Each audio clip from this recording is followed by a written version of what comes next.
قربانی کے جانور ہم ذبح کرتے ہیں نا, بعض لوگ رو رہے ہوتے ہیں, یہ واقعی کیفیات ہوتی ہیں. جانور ایسا پل جاتا ہے, انسان کو ایسی محبت ہو جاتی ہے, پھر انسان کہتا ہے یار اللہ نے کیوں ہمیں حکم دیا ہم کاٹیں. اصل میں یہاں بھی اللہ آپ کو قربانی میں دنیا کا مسافر خانہ ہونا بتا رہا ہے کہ آج نہیں تو کل جدا ہونا ہے. بعض لوگ پالتے ہیں, ہماری والدہ نے بکری پالی تھی, وہ بکری بیچاری بیماری میں مر گئی. وہ اتنی والدہ کو اس بکری سے اور بکری کو ہماری والدہ سے محبت ہو گئی تھی کہ جس دن وہ بکری مر رہی تھی ہماری والدہ ہچکیاں لے لے کے رو رہی تھی. یہاں میں ایک غیر مسلموں کے لیے ایک بات کرنا چاہتا ہوں. آج کچھ بکھرا ہوا کھچڑی پکا ہوا بیان ہو رہا ہے تو چلنے دو, کوشش کروں گا ٹاپک پر رہوں میں. بہت سے غیر مسلم یہ کہتے ہیں کہ مسلمان بڑے ظالم ہوتے ہیں, جانوروں کو کیا کرتے ہیں, بقرعید میں کاٹتے ہیں, رحم دل نہیں ہوتے. یہ بات 100% غلط ہے. ہم جب جانور پالتے ہیں نا تو ہمیں کاٹتے ہوئے اس پہ ترس بھی آتا ہے اور ہمارا دل بھی دکھتا ہے. ایسا نہیں ہے کہ دل نہیں دکھتا. سوال پیدا ہوتا ہے پھر کاٹتے کیوں ہیں؟ بھائی اگر تم مشورہ دیتے ہم نہیں کاٹتے. یہ حکم کون دے رہا ہے؟ اللہ حکم دے رہا ہے. اللہ کہہ رہے ہیں میری محبت اور اس کی محبت میں ترجیح کس کو دیتے ہو؟ اللہ کے مقابلے میں, کیونکہ پیدا کس نے کیا ہے؟ اللہ نے کیا ہے. تو ہم اس اللہ کو مانتے ہیں جس کے لیے ہمیں قربانی دینی پڑے, جبکہ آپ جس اللہ کو مان رہے ہو اس اللہ کا سوائے عرش پہ بیٹھا ہوا آپ کے ساتھ اور کوئی رشتہ ہے ہی نہیں. جب بھی کوئی آپ سے محبت کرتا ہے تو محبت کا امتحان لیتا ہے کہ نہیں لیتا؟ تو امتحان لیتا ہے تو اللہ بھی. اور پھر اس میں ان جانوروں کا بھی فائدہ ہے. وقتی طور پہ تو یہ کٹ رہا ہے, کسی کے کام آ رہا ہے, انسانوں کا پیٹ بھر رہا ہے. اگر یہ نہ کاٹتے تو یہ جانور بوڑھے ہو کے ایسے ترس ترس کے مرتے جیسے کہ غیر مسلم اولڈ ہاؤس میں مرتے ہیں. نہیں آئی بات میرا خیال ہے سمجھ میں.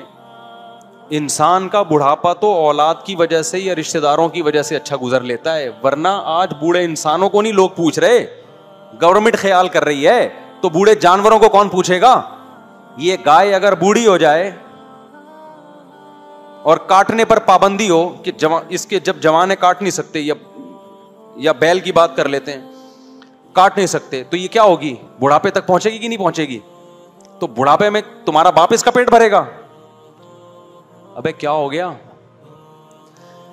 دوبارہ سے بعض چیزیں اتنی کھچ پچ ہو جاتی ہیں نا سمجھ میں نہیں آتی. دیکھو یہ جو گائے ہے نا یا بیل ہے, یہ وہ جانور ہے جس کا پیٹ انسان بھرتے ہیں. یہ خود سے اپنا پیٹ نہیں بھر سکتے, ان کو بہت زیادہ خوراک چاہیے. حتیٰ کہ گاؤں دیہاتوں میں بھی رہتے ہیں تو انسان ان کا پیٹ بھرتے ہیں. زمین پہ چرنے کے لیے چھوڑیں گے تو ان کے لیے اسپیشل گھاس لگانی پڑتی ہے. کچھ جانور ایسے ہوتے ہیں نا جنگلوں میں خود ہی پل جاتے ہیں. یہ جو 4 قسم کے جانور ہیں نا, اونٹ, گائے, بھینس, بکری, یہ خود نہیں پلتے. یہ ہزاروں سال پہلے بھی انسان ہی پالتا آیا ہے. ان کا پیٹ کون بھرے گا؟ انسان. ہمیں یاد ہے ایک دفعہ بقرعید میں گائے بھاگ گئی, 3 دن کے بعد ملی تو پیٹ چپک کے اندر ہو چکا تھا, اس کا پیٹ ہی نہیں بھرا, کیونکہ کہاں سے کھاتی اتنا. ارے بلی تو گلی محلے میں گھومے گی, وہاں سے ایک ہڈی کھا لی اس نے, ایک کتے نے ادھر سے کچھ کھا لیا, پیٹ بھر گیا اس کا. ان کا ایسا نہیں ہے, ان کو پوری پوری دیگ چاہیے گھاس کی. ایک ایک ٹائم پہ, ایک ٹائم بھی نہ ملے تو یادیں ہو جاتے ہیں. تو یہ جانور 4 جانور, اونٹ, بکری, دمبا. اور اچھی آسان مثال دیتا ہوں, آسٹریلیا میں 2-3 سال پہلے 10,000 اونٹوں کو شوٹ کیا ہے وہاں کی گورنمنٹ نے جنگلوں میں. کیوں؟ یہیں سے عبرت حاصل کرو کہ اسلام نے کیسا بہترین حکم دیا اونٹ کو نہر کرنے کا, کہ یہ تمہیں کاٹنا پڑے گا. کیوں؟ ان کی جو نسل بڑھتی ہے, ان کو کھلاتا ہے انسان. کس کے لیے؟ اپنے فائدے کے لیے. اگر انسان کا فائدہ نہیں ہوگا تو انسان کھلائے گا ان کو؟ نہیں کھلائے گا. آسٹریلیا والوں اونٹ کھا نہیں رہے, اتنے اونٹ جنگلوں میں پل رہے ہیں. جنگلوں کا صفایا شروع کر دیا انہوں نے, پانی اتنا پینا شروع کیا, ان کی نہروں میں پانی کی شارٹیج. انہوں نے بولا بھائی ان کو مارو, نہیں ان کو مارو گے تو باقی جانور کیا ہو جائیں گے؟ وہ مر جائیں گے, پھر گرینری ختم ہو جائے گی. تو انہوں نے 10,000 2-3 دن میں شوٹ کر دیے. اس سے صاف پتہ چلتا ہے کہ اسلام نے جو بقرعید کی قربانی رکھ دی, اس سے خود ہی ان کی نسلیں کیا ہو رہی ہیں؟ کنٹرول ہو رہی ہیں. سمجھتے ہو کہ نہیں سمجھتے؟ ہمیں ضرورت نہیں پڑتی کہ ہم جا کے 10,000 اونٹوں کو شوٹ کریں, کیونکہ ہمارے یہاں اونٹ کا گوشت کھایا جاتا ہے.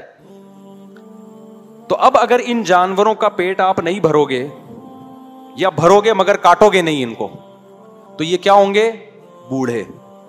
اب بڑھاپے میں ان کو ٹینشن سے بچانے کے لیے یا تو کاٹ دو, لیکن بڑھاپے میں کاٹنے کے بعد ان کا گوشت کسی کام کا نہیں ہوگا, اور اگر نہیں کاٹو گے تو پھر تمہیں ان کا پیٹ بھرنا پڑے گا. اب مجھے بتاؤ, جو غیر مسلم اپنے باپ کو گھر میں رکھنے کے لیے تیار نہیں ہے, اس کا پیٹ نہیں بھرے گا, اس کو اولڈ ہاؤس میں جمع کرائے گا, تو ان کو مستقبل میں ان گایوں بھینسوں کے لیے بھی اولڈ ہاؤس بنانے پڑیں گے. نہیں آئی بات سمجھ میں؟ تبھی آپ جاؤ جن ملکوں میں گائے کاٹنے پر پابندی ہے نا, ان میں گایوں کا بڑھاپا دیکھا کرو کیسا ہو رہا ہے. ایسے سسک سسک کے مر رہے ہوتے ہیں جانور. تو اللہ نے ان جانوروں پہ بھی رحم کیا کہ بھائی ہٹے کٹے موٹے تازے ہیں, انہوں نے لائف کو جتنا انجوائے کرنا تھا کر لیا, اب ان کو کیا کر دو؟ ذبح کرو تاکہ خون نکل جائے. ذبح کرنے میں بھی یہ حکمت ہے. اور گوشت کون کھائے گا؟ کیونکہ کائنات بنی انسانوں کے لیے. اس میں ان جانور پہ بھی رحم ہے کہ بڑھاپے سے بچا لیا, اور انسانوں پہ بھی کیا ہے؟ بھلائی ہے. اور ایک اور فائدہ ان جانوروں کا اس سے یہ ہوتا ہے کہ جو کٹیں گے تو پھر انسان ان کو پالے گا بھی نا, یہ پیدا بھی تو ہوں گے پھر. اب دیکھو, فارمی مرغی اگر کہے کہ میرے پہ ظلم ہو رہا ہے, انسان مجھے کاٹ کے کھا جاتا ہے, تو ہم کہیں گے تو اگر کاٹ کے کھانے کا رواج نہ ہوتا تو پیدا ہی نہ ہوتی. کون اتنی محنت کرتا پولٹری فارم میں کہ انڈوں سے چوزے نکالتا, پھر چوزوں کو بڑا کرتا, پھر فیڈ کھلاتا, پھر ویکسین لگاتا. یہ سارے کام تو انسان نے اپنے لیے کیے ہیں. تو یہ نہ دیکھ تجھے کاٹ کے کھا رہے ہیں, تو یہ دیکھ اب تک تجھے جو زندگی ملی ہے وہ کس کے وہ انسانوں کی وجہ سے ملی ہے. تو یہ جو اللہ ثانی کے بچڑے تیار ہوتے ہیں اور یہ بڑے کٹے مٹے تیار ہوتے ہیں کٹنے کے لیے, تو ان کا کٹنا تو غیر مسلم کو نظر آ رہا ہے, یہ نظر نہیں آ رہا کہ یہ کٹنا چھوڑ دیں تو یہ بزنس کیا ہو جائے گا؟ ختم. پھر یہ پیدا بھی نہیں ہوں گے, ان کو پیدائش بھی ختم ہو جائے گی ان کی. یعنی اتنی بڑے پیمانے پر پیدائش بھی نہیں. بتاؤ, جو غیر مسلم اپنے باپ کو گھر میں رکھنے کے لیے تیار نہیں ہے, اس کا پیٹ نہیں بھرے گا, اس کو اولڈ ہاؤس میں جمع کرائے گا, تو ان کو مستقبل میں ان گایوں بھینسوں کے لیے بھی اولڈ ہاؤس بنانے پڑیں گے. نہیں آئی بات سمجھ میں؟ تبھی آپ جاؤ جن ملکوں میں گائے کاٹنے پر پابندی ہے نا, ان میں گایوں کا بڑھاپا دیکھا کرو کیسا ہو رہا ہے. ایسے سسک سسک کے مر رہے ہوتے ہیں جانور. تو اللہ نے ان جانوروں پہ بھی رحم کیا کہ بھائی ہٹے کٹے موٹے تازے ہیں, انہوں نے لائف کو جتنا انجوائے کرنا تھا کر لیا, اب ان کو کیا کر دو؟ ذبح کرو تاکہ خون نکل جائے. ذبح کرنے میں بھی یہ حکمت ہے. اور گوشت کون کھائے گا؟ کیونکہ کائنات بنی انسانوں کے لیے. اس میں ان جانور پہ بھی رحم ہے کہ بڑھاپے سے بچا لیا, اور انسانوں پہ بھی کیا ہے؟ بھلائی ہے. اور ایک اور فائدہ ان جانوروں کا اس سے یہ ہوتا ہے کہ جو کٹیں گے تو پھر انسان ان کو پالے گا بھی نا, یہ پیدا بھی تو ہوں گے پھر. اب دیکھو, فارمی مرغی اگر کہے کہ میرے پہ ظلم ہو رہا ہے, انسان مجھے کاٹ کے کھا جاتا ہے, تو ہم کہیں گے تو اگر کاٹ کے کھانے کا رواج نہ ہوتا تو پیدا ہی نہ ہوتی. کون اتنی محنت کرتا پولٹری فارم میں کہ انڈوں سے چوزے نکالتا, پھر چوزوں کو بڑا کرتا, پھر فیڈ کھلاتا, پھر ویکسین لگاتا. یہ سارے کام تو انسان نے اپنے لیے کیے ہیں. تو یہ نہ دیکھ تجھے کاٹ کے کھا رہے ہیں, تو یہ دیکھ اب تک تجھے جو زندگی ملی ہے وہ کس کے وہ انسانوں کی وجہ سے ملی ہے. تو یہ جو اللہ ثانی کے بچڑے تیار ہوتے ہیں اور یہ بڑے کٹے مٹے تیار ہوتے ہیں کٹنے کے لیے, تو ان کا کٹنا تو غیر مسلم کو نظر آ رہا ہے, یہ نظر نہیں آ رہا کہ یہ کٹنا چھوڑ دیں تو یہ بزنس کیا ہو جائے گا؟ ختم. پھر یہ پیدا بھی نہیں ہوں گے, ان کو پیدائش بھی ختم ہو جائے گی ان کی. یعنی اتنی بڑے پیمانے پر پیدائش